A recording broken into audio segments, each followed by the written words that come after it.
Et maintenant, une petite digression à mon discours. Je voudrais vous conseiller une activité culturelle très utile. Allez voir un film, La bataille de Gaulle. 2 parties longues. J'ai vu les 2 parties le même jour. Et franchement, j'en voulais encore. Pourquoi? Parce que pendant tout le film, j'ai pensé à l'Iran constamment. Attention, je ne dis pas que l'histoire se répète, mais les parallèles sont troublants. De Gaulle, à l'image de Reza Pahlavi. De Gaulle à qui tout le monde répète, c'est fini, abandonnez, soyez raisonnable. Il doute parfois, il s'adapte, mais il ne renonce jamais à son objectif, rendre sa fierté à son pays, sa force de caractère, sa puissance de conviction. J'avoue, j'ai pleuré.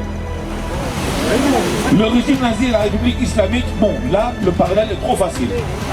Churchill m'a fait penser à Benjamin Netanyahu.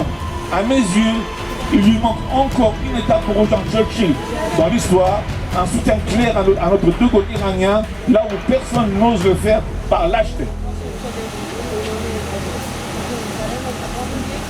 Roosevelt, qui fonctionne exactement comme Donald Trump.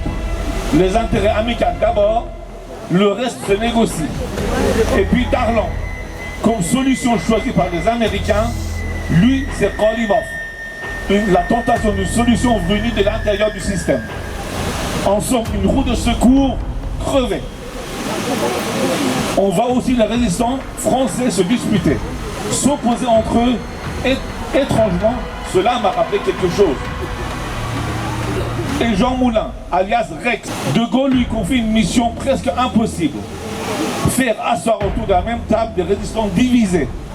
Pas pour qu'elles pensent toutes pareilles, pas pour qu'elles s'aiment, mais pour qu'elles regardent toutes dans la même direction. Et là, je reviens à nous. Nous cherchons encore notre Jean Moulin. Quelqu'un capable de nous faire asseoir à la même table. Parce que franchement, nous voir nous taper dessus devant les caméras, c'est une honte, c'est indigne. Et surtout, c'est insensé, stupide. Trouvons des solutions au lieu de chercher des problèmes. Je termine de façon très diplomatique. Entendez-vous, bordel. Jean-Victor. Jean-Victor, merci monsieur Golegola.